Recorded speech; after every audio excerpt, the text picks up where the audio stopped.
மறுமலர்ச்சி யுகத்திற்காக நாடு அனுரவோடு தேசிய மக்கள் சக்தி.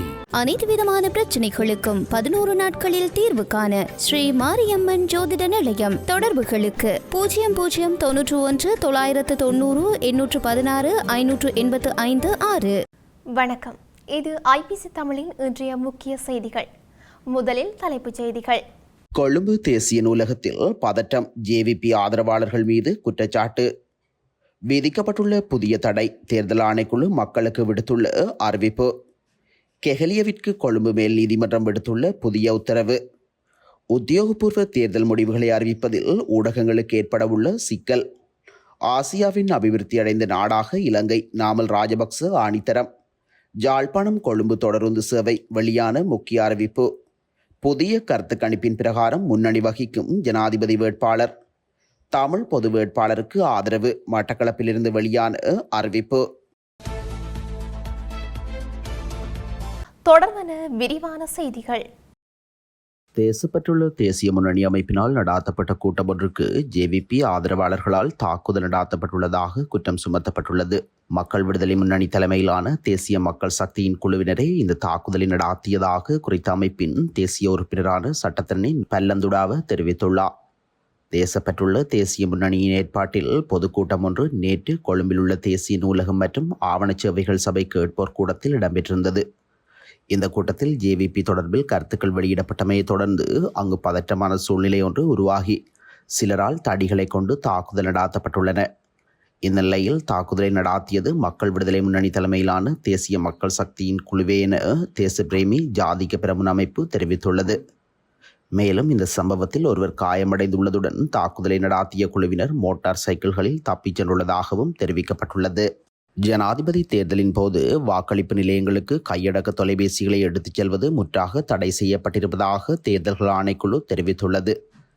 இந்த ஆணைக்குழுவின் தலைவர் RMAL ரத்நாயக்கு தெரிவித்துள்ளார்.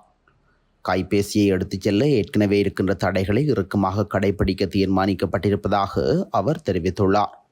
தபால் மூல வாக்களிப்பின் போது குறித்த வாக்குச்சீட்டை படம் எடுத்து சமூக வலைதளங்களில் பதிவு செய்யப்பட்ட நபர் தற்போது கைது செய்யப்பட்டுள்ளதாக தெரிவிக்கப்பட்டுள்ளது.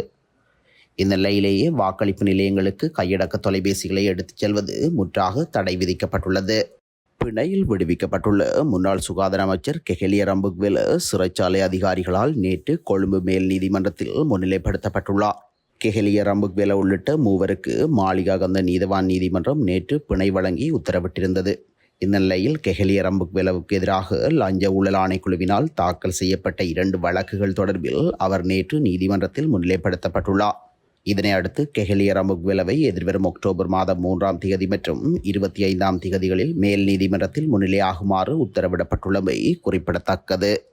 ஊடக நிறுவனங்களுக்கு உத்தியோகபூர்வ தேர்தல் முடிவுகளை வெளியிடுவதா இல்லையா என்பதை தீர்மானிக்க கால அவகாசம் உள்ளதாக தேர்தல்கள் ஆணைக்குழு எச்சரிக்கை விடுத்துள்ளது. ஜனாதிபதி தேர்தல் தொடர்பான ஊடக வழிகாட்டல்களை பின்பற்றாத ஊடக நிறுவனங்களுக்கே இவ்வாறு எச்சரிக்கை விடுக்கப்பட்டுள்ளதாக ஆணைக்குழுவின் தலைவர் RMAL ரத்நாயக்கு தெரிவித்துள்ளார். கொழும்பில் நேற்று இடம்பெற்ற விசேட மாநாட்டில் கலந்து கொண்டு ஊடகங்களுக்கு கருத்து தெரிவிக்கும் போதே அவர் இவ்வாறு கூறியுள்ளார். அவர் மேலும் கூறுகையில், ஊடக அமைச்சின் செயலாளர், அரசாங்க தகவல் பணிப்பாளர் நாயகம் உள்ளிட்ட அதிகாரிகள் குழு ஒன்று அனைத்து ஊடக நிறுவனங்களுக்கும் ஜனாதிபதி வேட்பாளர்களுக்காக தமது பிரதான செய்தி ஒளிபரப்புகளுக்கு ஒதுக்கும் நேரம் குறித்து தினமும் விசாரிக்கும். தேர்தல் ஆணையத்தின் அறிவுறுத்தல்களுக்கு எதிராக ஒரு ஊடக நிறுவனம் செயல்பட்டால் சட்டப்படி நடவடிக்கை எடுப்பதற்கு முன் நடவடிக்கைகள் எடுக்கப்படும். ஆணைக்குழுவினால் நடாத்தப்படும் ஊடகவியலாளர் மாநாடுகளிலிருந்து அவர்களை நீக்குதல், தகவல்களை வழங்காமை, அவர்களின் கைத்தொலைபேசி அழைப்புகளுக்கு பதிலளிக்காமை போன்ற நடவடிக்கைகளை பின்பற்ற முடியும். மேலும் செய்தித்தாள்கள், சமூக ஊடகங்கள் உள்ளிட்ட அனைத்து ஊடகங்களும் செயல்படுவதை தேர்தல் ஆணையம் உன்னிப்பாக கவனித்து வருவதாகவும் தேர்தல் ஆணைக்குழுவின் தலைவர் தெரிவித்துள்ளார். இன்னும் 10 வருடங்களில் இலங்கையை ஆசியாவின் அபிவிருத்தி அடைந்த நாடாக மாற்றுவோம் என ஸ்ரீலங்கா பொதுஜன பெரமுனவின் ஜனாதிபதி வேட்பாளர் நாமல் ராஜபக்ச உறுதியளித்துள்ளார். களுத்துறை அகலவத்தையில் இடம்பெற்ற பேரணியில் பேசிய நாமல், நாட்டை மேம்படுத்தும் பணியை மேற்கொண்டுள்ளதாகவும் நாட்டிற்கு சிறந்த எதிர்காலத்தை உருவாக்குவேன் என்றும் வலியுறுத்தியுள்ளார். எதிர்கால ஸ்ரீலங்கா பொதுஜன பெரமுனவின் அரசாங்கம் உள்ளூர் விவசாயிகளின் தேயிலை, மிளகு மற்றும் பால் போன்ற உற்பத்திகளுக்கு நியாயமான மற்றும் நிலையான விலையை உறுதி செய்வதன் மூலம் அவர்களுக்கு ஆதரவளிக்கும் என்றும் அவர் தெரிவித்துள்ளார். சிறு தேயிலை விவசாயிகளுக்கும் உரமானியம் வழங்கப்பட வேண்டும் என்று நாங்கள் நம்புகின்றோம். நாங்கள் திட்டமிட்ட திட்டத்தின்படி வேலை செய்கின்றோம். நாங்கள் கொள்கை ரீதியாக அரசியல் கட்சி. எனவே நாங்கள் ஒரு திட்டத்தின்படி வேலை செய்கின்றோம். அடுத்த 10 வருடங்களுக்குள் இலங்கையை ஆசியாவின் அபிவிருத்தியடைந்த நாடாக மாற்றும் பொறுப்பை நிறைவேற்றுவோம் என உறுதியளிக்கின்றோம் என்றும் அவர் தெரிவித்துள்ளார். கடினமான காலத்திலும் சவாலான காலகட்டத்திலும் இந்த நாட்டை கட்டியெழுப்புவதற்கு தேவையான கொள்கை ரீதியான அரசியல்வாதிகள் கொண்ட ஒரு அரசியல் சக்தியை தாம் உருவாக்கியுள்ளதாகவும் ஜனாதிபதி வேட்பாளர் நாமல் ராஜபக்ச மேலும் குறிப்பிட்டுள்ளார். வடக்கிற்கான மாஹோவிலிருந்து அனுராதபுரம் வரையான தொடருந்து பாதையில் நேற்று பரீட்சாத்த பயணம் ரத்து செய்யப்பட்டுள்ளதாக தெரிவிக்கப்பட்டுள்ளது. தொடருந்து பாதையில் வேலைகள் முழுமையாக பூர்த்தி செய்யப்படவில்லை என திட்டத்திற்கு பொறுப்பான அதிகாரிகள் தெரிவித்ததை அடுத்து தொடருந்து பயணம் ரத்து செய்யப்பட்டுள்ளது. குறித்த தகவலை திட்டத்திற்கு பொறுப்பான அதிகாரிகள் தொடருந்து திணைக்களத்திற்கு அறிவித்துள்ளனர். ஜானைகள் சுரங்கப்பாதை மற்றும் மாஹோவிற்கும் அனுராதபுரத்திற்கும் இடையிலான 6 புகையிரத நிலையங்களின் புனரமைப்பு பணிகள் இன்னும் நிறைவடையவில்லை என திட்டத்திற்கு பொறுப்பான அதிகாரிகள் திணைக்களத்திற்கு அறிவித்துள்ளனர். மாஹோவிற்கும் அனுராதபுரத்திற்கும் இடையிலான வண்ண சமிக்ஞை அமைப்பு இன்னும் நிறுவப்படவில்லை என்றும் இந்த குறைபாடுகளை கருத்தில் கொண்டு தொடருந்துகளின் இயக்கம் பாதுகாப்பற்றதாக இருக்கும் என்றும் அவர்கள் தெரிவித்தனர். எனவே குறித்த காரணங்களை கருத்தில் கொண்டு தொடருந்து பயணம் காலவரையறையின்றி நிறுத்தி வைக்க நடவடிக்கை எடுக்கப்பட்டுள்ளது. ஜனாதிபதி தேர்தல் தொடர்பிலான புதிய கருத்து கணிப்பின் பிரகாரம் ஜனாதிபதி ரணில் விக்ரமசிங்கே முன்னணி வகிப்பதாக தெரிவிக்கப்படுகின்றது. இலங்கையின் முன்னணி கருத்து கணிப்பு நிறுவனம் ஒன்றினால் முன்னெடுக்கப்பட்ட ஆய்வு மூலம் இந்த விடயம் தெரிய வந்துள்ளது. Numbers.lk என்ற நிறுவனம் இந்த கருத்து கணிப்பு தகவல்களை வெளியிட்டுள்ளது. இதன்படி ஜனாதிபதி தேர்தலில் தற்போதைய ஜனாதிபதி ரணில் விக்ரமசிங்கவிற்கு 34.5% ஆதரவு காணப்படுவதாக எதிர்வு கூறப்பட்டுள்ளது. 32.4% ஆதரவு தேசிய மக்கள் சக்தியின் வேட்பாளர் அனுரகுமார திசாநாயக்க 2ஆம் இடத்தினை வகிப்பதாக எதிர்வு கூறப்பட்டுள்ளது. ஐக்கிய மக்கள் சக்தியின் ஜனாதிபதி வேட்பாளர் சஜித் பிரேமதாசவிற்கு 31.5% ஆதரவு காணப்படுவதாக மேலும் எதிர்வு கூறப்பட்டுள்ளது. பொதுக்கட்டமைப்பின் ஜனாதிபதி வேட்பாளரின் சங்கு சின்னத்திற்கு வாக்களித்து தமது வரலாற்று கடமையை நிறைவேற்ற வேண்டும் என மட்டக்களப்பு மாவட்ட இந்து இளைஞர் பேரவை கோரிக்கை முன்வைத்துள்ளது.